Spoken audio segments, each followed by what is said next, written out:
Oops.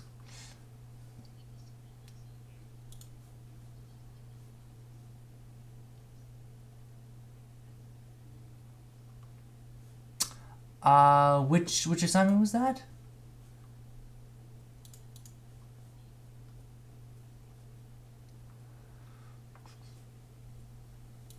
Oh, yeah, that was like before school closed down, right?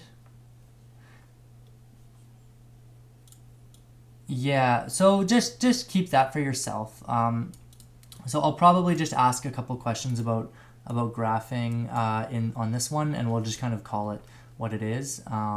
So yeah, that was the graphing quadratics assignment. Yeah, that was due on March 16th. That's right. I'm just looking at the website now. Yeah, so I think that because yeah, I think that was the week before we shut down, and uh, yeah, so I was told not to have any kind of mandatory tests or anything during that week. So we'll just call it as though we're just kind of writing that one off. So don't worry about that one. But if you did do it, you'll be in good shape for this next assignment. So think of it that way. Um, yeah. Okay. So let's. And I'm just gonna say some stuff to the YouTube people. Yeah, hey, sorry. I thought that I clicked the go live button on YouTube, but it looks like I did not. So YouTube is working properly now. We just did one example, and I was talking about the assignment as well. So we'll just kind of give you the Coles Notes version. And if you like, I can also post a screenshot of this on the website, but you can also just pause it right now if you want to sort of copy this down. We were asked to just solve question 5D on page 254. We were asked to find the roots. We tried factoring it over here. Didn't really work very well. So we decided to use the quadratic formula instead, and then we simplified it, and we ended up getting 3 plus or minus the square root of 2 over 2. We also talked about the assignment coming up. There's going to be an assignment on the website tonight. It'll be due on Monday, so as to not eat into your March break. So stay tuned for the assignment, and I think that was pretty much all we said. Oh yeah, and there's going to be a Google Classroom component, but that's only to communicate your grade. So if you don't want to partake in Google Classroom, that's up to you, but then you just won't know what your grade is. I'll post the assignment on pretty much all of the platforms that we're on right now. So that'll be the website, that'll be Discord, and then now Google Classroom. And it won't be a long assignment. It's just an assignment that just helps me know that you guys are keeping up with the work, and that I can ask you some questions about quadratics, and you know what we're talking about when it comes to quadratics. So it's not going to be like some of the previous assignments where they were actually quite long and challenging. This one is just kind of a checkup, but it is worth marks. So please do it. Okay, so let's do a couple more examples. So I'm just gonna, basically what I'm gonna do is I'm just gonna take a look at some of the questions in the book, particularly in the Chapter 4 review, and we'll just answer them together. So I thought what we could do is I'm just gonna post a question, and if you don't have your textbook in front of you, that's fine. I'm just gonna use my camera like I did last time, and then we'll just have a little screenshot of the textbook question. So I'm gonna just give you like 5 minutes or so to try to solve the question, get maybe a bit of a head start, and then we'll answer them together. So let's try that. So I'm gonna do this. Hold on a sec. Let me just get everything set up here. Where's my camera? Here it is. Okay, so there's my camera, and let's do. Okay, I like this question right here. So we're gonna do question 5, and I'll do this. Okay, and we'll go back and I'll paste it right into here. Oops. Can you guys see that okay?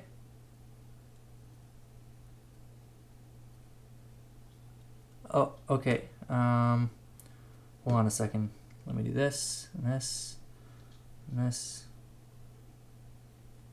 Okay, great. And I'll crop it down.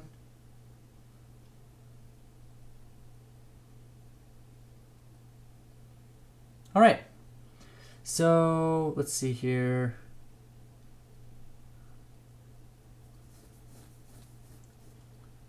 Okay, I think that looks good. Okay.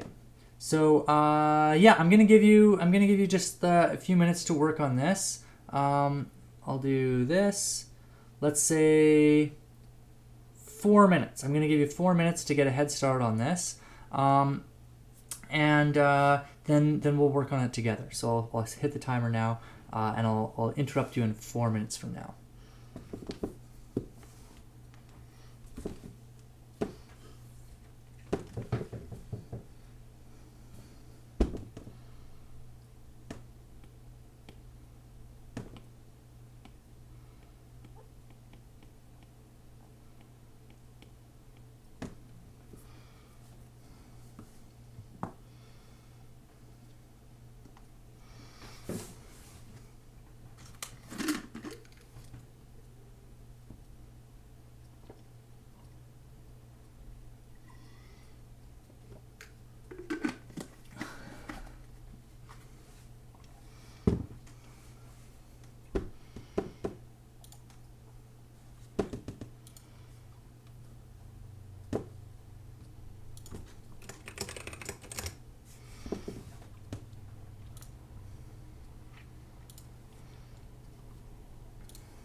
Okay, that's time. So I'm gonna interrupt you now. Sorry if you're still in the middle of it, but it's time to do this one together.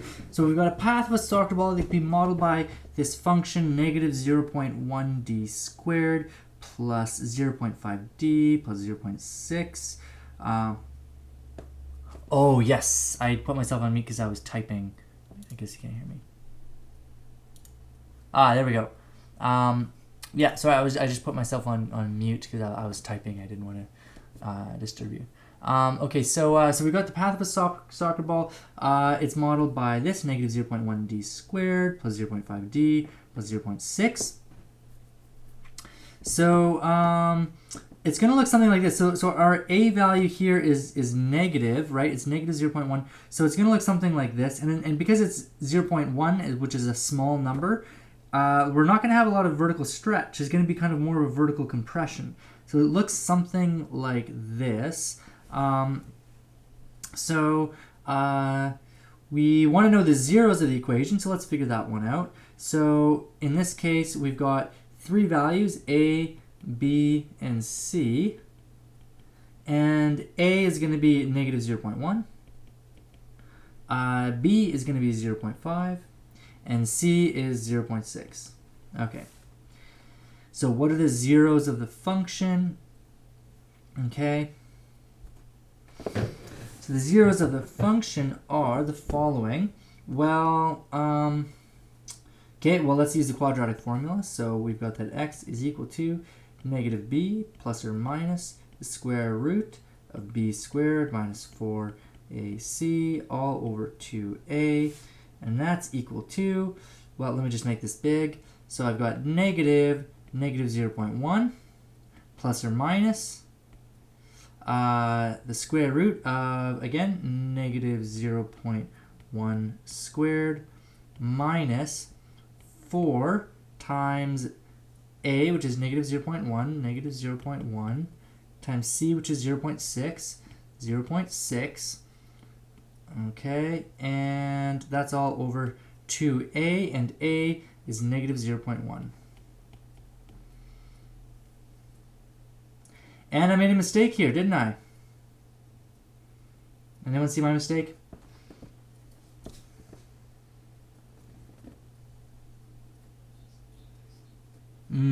Yeah, I placed A and not B. I wonder if anyone on YouTube noticed. Oh, no. So, yeah, so you might have said, okay, what happened to 0.5? Where's 0.5? That's my B. Well, I just forgot to put that. So this should be 0.5. This should be 0.5 as well, right? Because that's my B. That's my B. For some reason, I was looking at the wrong value. So that's a pretty common mistake. So so make sure that when you're finished copying out those variables, just kind of take a look at them again and say, okay, or does this actually look right? Because I noticed I didn't have any 0.5s in my equation, so that's how I caught it. Okay, so this is going to be well, negative 0.5. I guess I'm going to have to use a calculator here. Plus or minus the square root of, well, 0.5 times 0.5, that's like a half times a half, which is a quarter, which is 0.25, minus 4 times 0.1 times 0.6.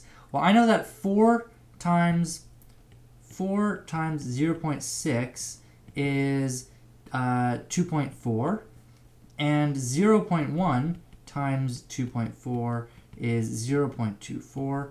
So this is going to be minus, I guess, what would that be? So I've got two negatives, so this is a plus 0.24, okay, all over 2 times negative 0.1, which is negative 0.2. I guess I don't need a calculator for this, actually.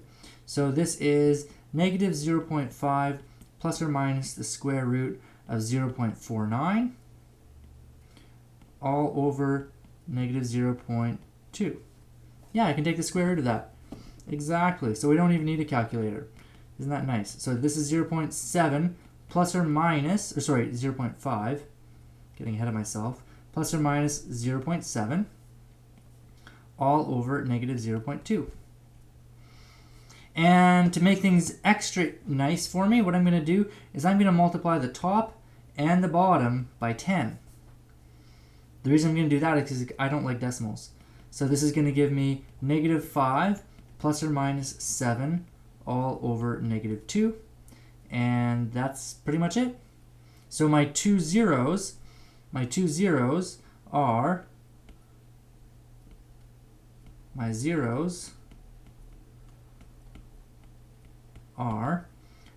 well, negative 5 plus 7 over 2, which is 2 over 2, which is 1, and negative 5 minus 7 over 2, which is, well, negative 5 minus 7, that's negative 12. Negative 12 over 2 is negative 6. Okay? So that's part A. I've got 1 and negative 6. Part B is, what does B say? Yeah.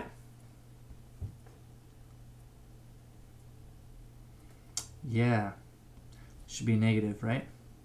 Okay, yeah, so I forgot that negative 2. So these are negative 2, which just means that this is going to be negative and this is going to be positive.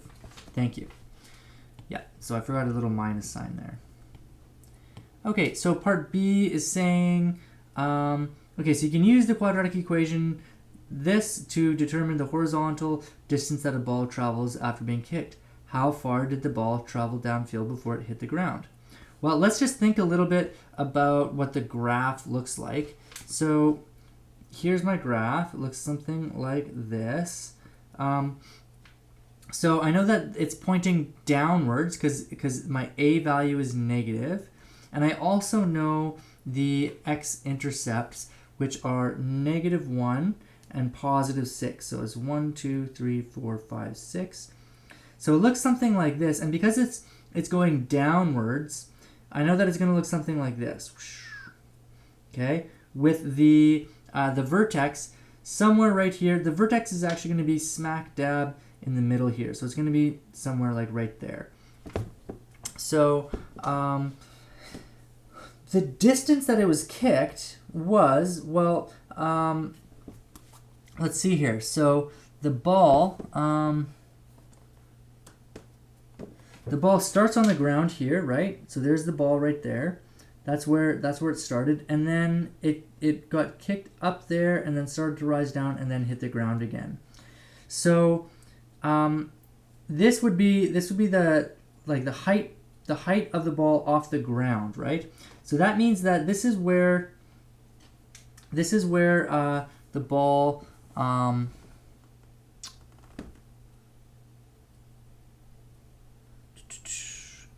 okay, hold on just one sec. So the path, let's just read the question very carefully so we don't make any mistakes here. Okay? So the path of a soccer ball can be modeled by this function where h is the height of the ball. Okay, so h is the height of the ball. H is the height of the ball, and d is the horizontal distance from the kicker. Okay?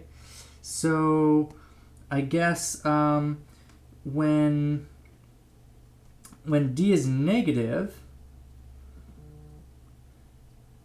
we're not going to have negative distance away from the ball. So what is this little portion mean right here? This is where this question actually gets quite interesting.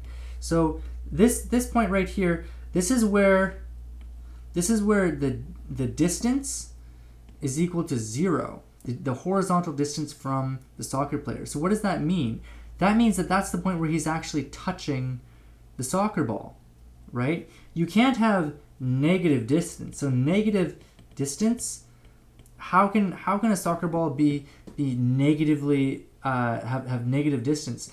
So there really is nothing going on over here. I mean, we modeled the equation in such a way that we do get some negatives, but that's just because that's how the natural parabola looks. But the portion of the equation that we're concerned with is only where this is positive. Similarly, the ball isn't gonna have like negative height off the ground, right? Like unless it's like a huge like cannonball that like penetrates the ground, then it's just gonna land on the ground and just stop there. So this is all we have. This is all we have to work with. So it's really important to actually interpret the graph really carefully to sort of say, you know what, it's only this portion of the graph that we're concerned with. This portion right here. Everything else is kind of just like the leftover mathematics that just take care of all the other cases. But in this particular case, the only thing that we care about is what's happening in this area right here. Everything else is just kind of extraneous. So the distance, or sorry, the distance between the soccer ball player right over here and where it lands is going to be this distance right here. And I believe this is the point 0.06 right over here. So the distance that they kicked it is, I guess, 6 meters. That's the unit that we're using, I'd imagine. I don't think it says what unit. Oh yeah, both in meters. Yeah. So let's think really carefully just about what this means. What does it mean here when the distance... So I'm just going to take a second just to sort of interpret this graph. And I'm going to draw another one because this one's getting a little bit messy. So we're going from here to here. So that's what our graph looks like. So why is this not... Why isn't this on the ground? Like, why isn't this at h equals 0, right? Because this direction is representing h, this direction is representing d, h being the height that the soccer ball goes off the ground, and d being the distance away from the soccer player. So what could this possibly mean that h is not equals 0 here? Like, why aren't we starting on the ground here like this? Like, that's the first thing that I was thinking. I'm starting to think that this soccer player didn't kick the ball off the ground. The soccer player probably looked something like this when they, right before they kicked it. So here's the soccer ball player, and then they were probably holding the soccer ball right before they kicked it, right? So they were just getting ready to kick it like this, and then in the next frame they kind of they let go of the soccer ball. Here it is, letting go, and you can kind of see what's happening here. I don't know why I'm animating this for you, but it's kind of fun. And then after that, then it kind of looks like, okay, so they dropped the soccer ball, so it wasn't actually quite on the ground, right? So they kind of let go of the soccer ball, and then boom, they kicked it, and it never actually touched the ground. And it looks like he broke his knee pretty bad there, because your knee's not supposed to bend that way. But I think you get the idea that the soccer player did not kick the ball off the ground, which is why when the distance between the soccer ball player and the I don't know why I keep calling it the soccer ball player. You're not a soccer ball player, you're a soccer player. The distance between the soccer player and the soccer ball is 0. That's what's happening, like right here. And when that happens, h is not 0 because the soccer player must have been holding the ball in the air and kicked it there. So that's kind of the interpretation of the graph. So it's really important to sort of take a step back and sort of interpret the situation so you can make sense of it. Can you repeat that question? I think I heard someone ask a question.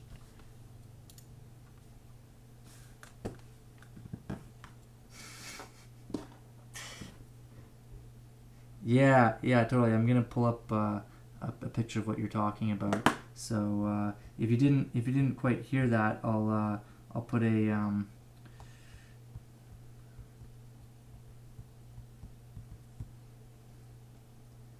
yeah, just like this.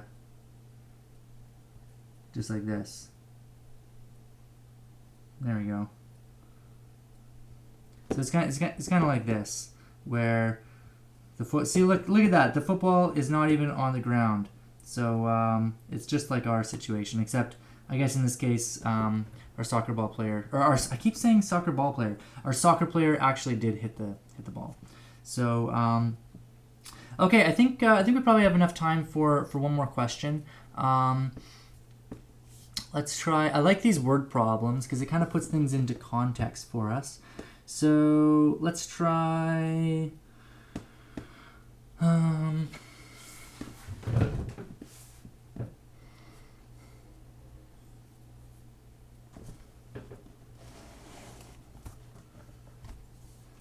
Okay, I'm gonna try this one here. Okay. Can I just take a picture right in here? Oh yeah, I can. That's great. I think. Aha. Pardon me? Oh, I do.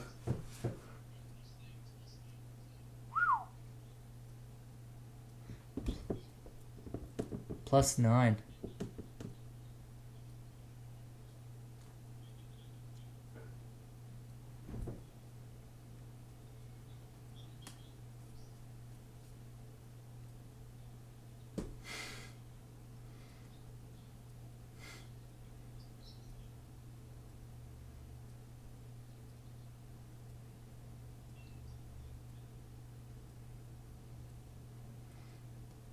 Okay, here's the next question we're gonna talk about.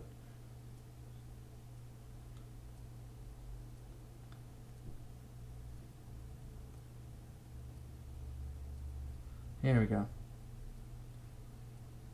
Okay, I'm gonna delete these ones because we don't need them here. Okay, let's try this one. Okay, oh look at this, we got a simulation. Okay, so in the simulation, a path of a new aircraft after it has achieved weightlessness can be modeled approximately by h of t equals -5t squared plus 200t plus 9,750, where h is the altitude of the aircraft. Altitude means like height from the ground. So I'm just going to make a quick note of that in case you've never heard of that word before, altitude. So h, just think of this as height in meters, and t is the time in seconds, okay, after weightlessness has been achieved. Okay, so how long does the aircraft take to return to the ground? Okay, so let's think about this. Okay, so it's the path of a new aircraft after it has achieved weightlessness can be modeled, blah, blah, blah, blah. Okay. So we've got an equation. So we're basically looking for like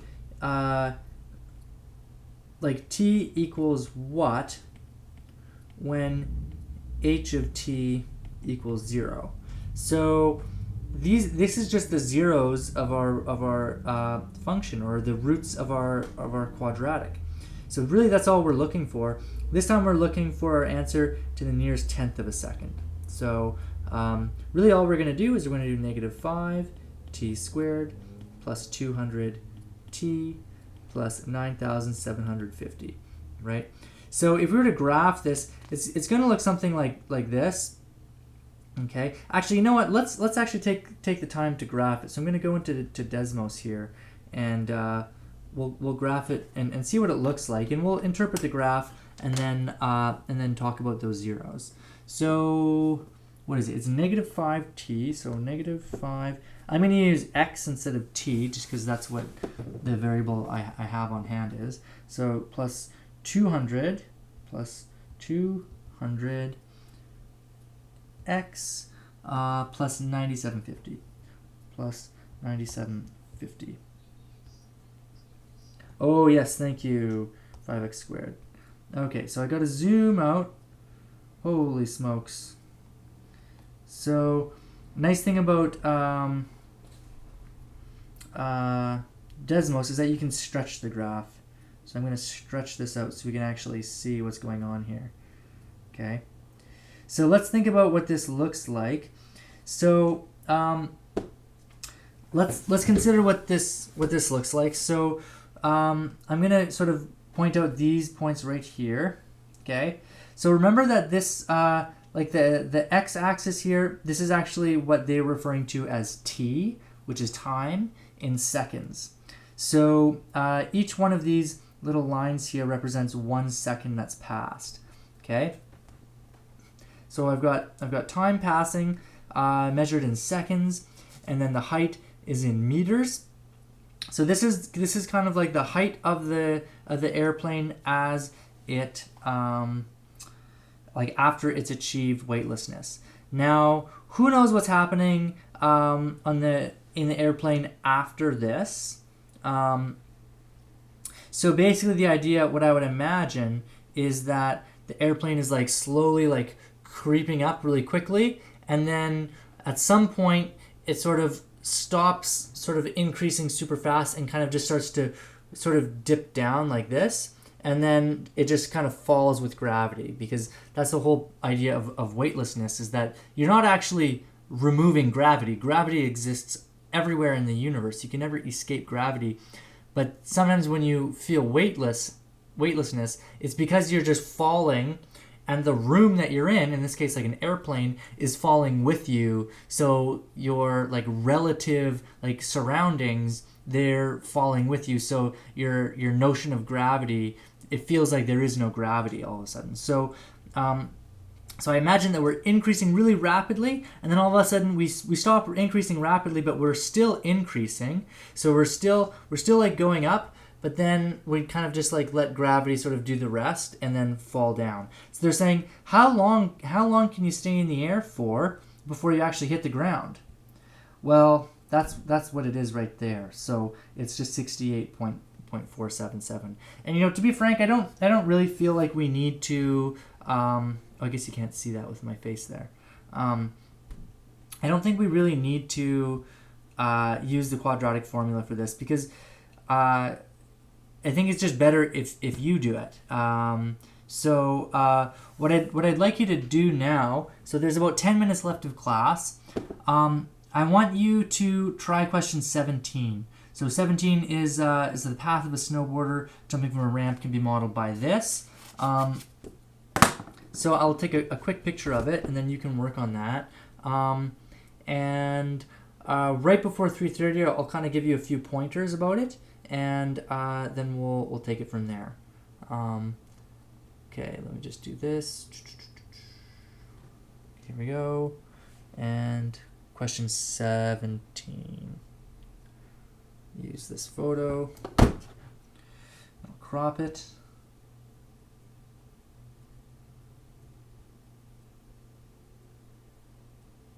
Done.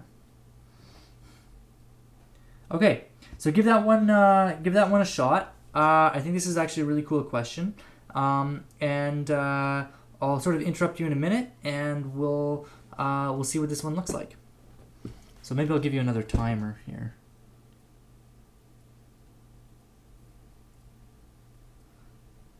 Let's say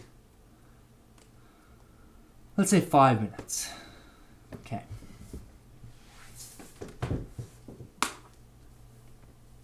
Oh, there you go.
Okay, time's up, guys.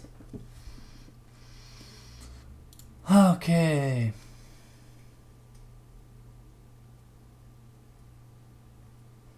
Hold on 1 second.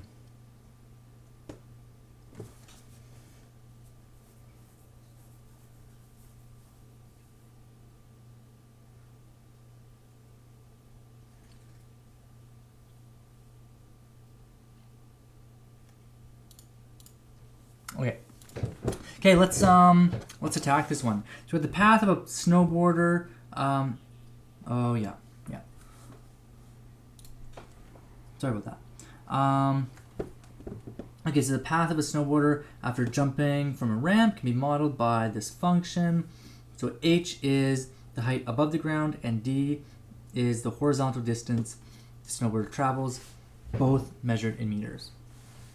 Okay, so we're going to write a quadratic equation that we would use to solve, to determine the horizontal distance the snowboarder has traveled when she lands. Okay, what horizontal distance does the snowboarder travel? Okay, and then we're going to express our answer to the nearest tenth of a meter. Okay, so first up, I think it's a good idea just to sort of model this. So I'm gonna use Desmos again just to see what the function looks like. Here we go, and we have something that looks like this. What is it? X squared? No, negative.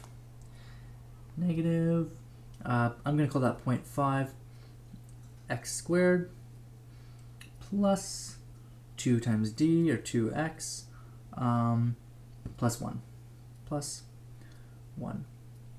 Okay, so I want to take a look at this, and of course the units are all skewed from the last question, so I'll try to stretch it out a little bit. So here that looks a little bit better. Okay, so it looks like since now these are both measured in meters, we should have the same scale for them. So it kind of looks as though the snowboarder is jumping up quite high and then comes back down a little while later. So just like the question with the soccer player, we're not starting from the ground, right? The ramp isn't just like a tiny little like small bump. Like it actually has some height to it. Like this height is it's actually 1 meter off the ground according to this graph, right? It's 1 meter high. So we're already starting off 1 meter off the ground, and then we keep rising up and keep rising up until finally we come back down onto the ground. Okay, so h is the height above the ground, d is the horizontal distance the snowboarder travels, both in meters. So we're going to write a quadratic equation we could use to determine the horizontal distance between the snowboarder has traveled when she lands. Okay, and then what distance does the snowboarder travel? So let's take a quick look at it. So the equation that we want, well, let's go ahead and write it. So the idea is that we want the height. We want the height to go back down to 0. Okay, so in other words, we want h of d to be equal to 0. Or in other words, we want 0 to be equal to -1/2 d squared plus 2d plus 1. And that's the equation that we're going to solve. Furthermore, I think it's worth pointing out that we want, or in fact we need, d to be greater than 0. Right? Because we don't want to be dealing with negative distance. Because this is going to give us two solutions, right? This is going to give us the roots of our quadratic, right? But the answer that we get over here doesn't make any sense because we don't want to talk about a negative distance. Like the only relevant portion of our graph is the portion that is above the x-axis and to the right of the y-axis. So that's the only portion that we really care about. So we want d to be greater than 0. When we solve that, well, again, we would just use the quadratic formula. So we would use the quadratic formula, and we're kind of right at the end of the class. So I'm going to sort of leave that one up to you. But the nice thing about Desmos is that it tells us what the answer is. So after using the quadratic formula, you should get something, once you convert it to decimals, close to that. So 4.449. So I'll just kind of write like a squiggly arrow indicating that you would do some work, and then you would get that D is equal to 4.449. So I'm going to post your assignment sometime this evening. So come by and check it out tomorrow. So it'll be on the website. I'm also going to post it on the Google Classroom. Yeah, as far as handing it in, I'll make that very clear how to do so. It'll be through a Google form. So the gist of it is that the Google form is going to sort of serve two purposes. One is that it'll give you an answer to like punch in your answers and stuff, but I still want you to do this on paper.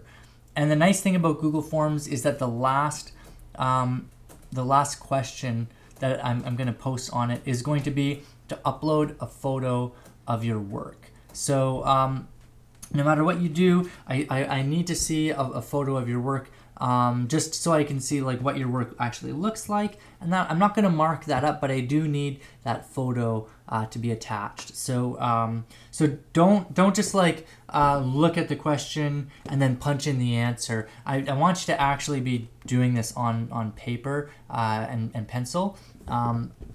And that way I can just make sure that everyone's doing their own work and all of that. So that's how that's going to work. Are there any questions about the assignment before I sign out? Okay, go ahead.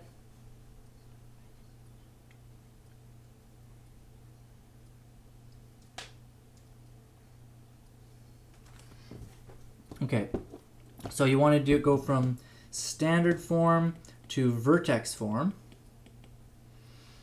Okay, and then you want to find the x-intercepts. Okay, do you want me to do an example of that? Okay. Yeah, I mean, why would you want to go into vertex form? Can I just ask that? Because vertex form is great for finding a vertex, but it's not necessarily the best for finding the x-intercepts. Like, is there a particular question that requires you to do that, or are you just curious? Okay, so my answer would just be to go from standard form and get the x-intercepts using the quadratic formula. Because standard form, it's already going to be in ax squared plus bx plus c, right? The x-intercepts are going to be the solution to the quadratic formula.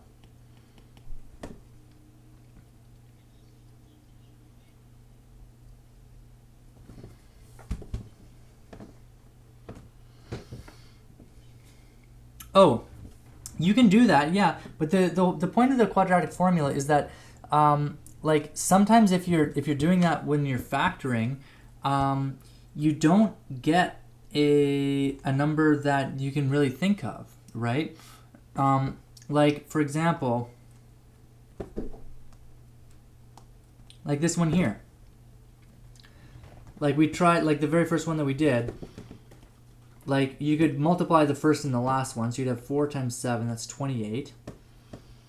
By the way, if you're watching on YouTube, the question was, can you just multiply the first and last numbers together and kind of split it up like when we're factoring? The answer is like, yes, when you can. But you can't always do that. That only works some of the time. The whole point of the quadratic formula is to give you like a nice robust tool that'll always work. So in this case, 4 times 7 is 28. We can't find any factors of 28 whose sum is negative 12. You just can't do it.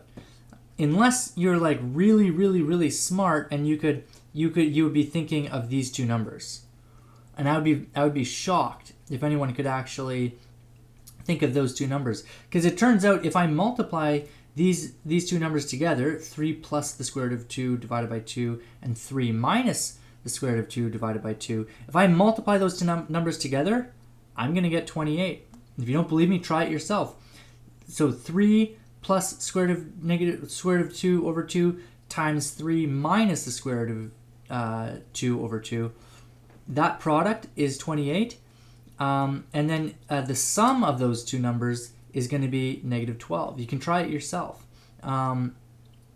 You just wouldn't be able to find those numbers yourself. So factoring the old-fashioned way, where we multiply these two numbers together and then try to split this up and kind of do that factoring thing, it only works when our roots are integers, like whole numbers, because those are numbers that you can kind of guess and check and try out for yourself. Whereas the solution is probably going to be some nasty decimal number that is going to be really hard to find on your own. So yeah, if you want, you can definitely try to factor the numbers the best you can, but the quadratic formula is just it's kind of like your it's like a multi-tool, like a Swiss Army knife. Like it's gonna attack like every single quadratic, even the ones that don't have any roots. It'll still even tell you that. It'll say, you know what, this one doesn't have roots, so you can't solve for it, or it'll tell you it has exactly one root. So yeah, does that answer your question? Okay. Well, I'm gonna log out, and so stay tuned for your assignment, and I hope you guys have a good break. I look forward to the week after the break, and I'll keep you updated with any news regarding school. Like I'll post it on the website, but I won't post any like homework or videos or anything on the website over March break. So before I go, just one more thing. I just want to thank Pam for spicing up the Discord server. So yeah.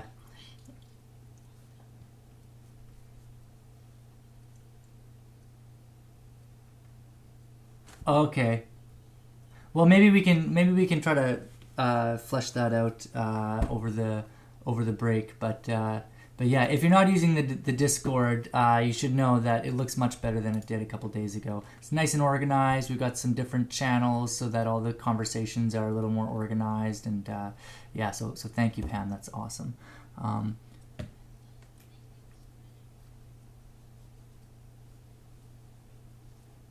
Oh, thank you. Yeah.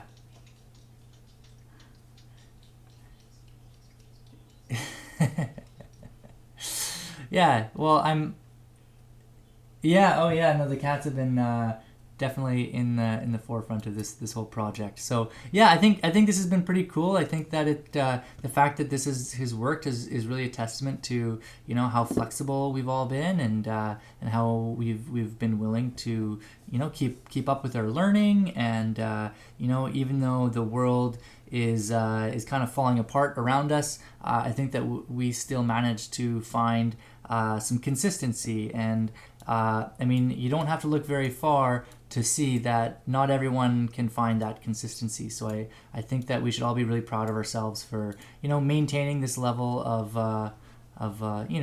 just consistent learning, showing up, having some routine, challenging ourselves by doing homework and staying on top of our homework, and asking questions when we need. So yeah, good job, everyone. I think that we did a fantastic job. So hopefully we can have another good week after the March break. So anyway, I'm going to sign out now, and yeah, definitely stay in touch over the break. If you want to say hi, you can hang out in the Discord, and yeah, if you ever have any questions about anything, don't ever hesitate to ask or reach out. So okay, take care, guys. Bye bye.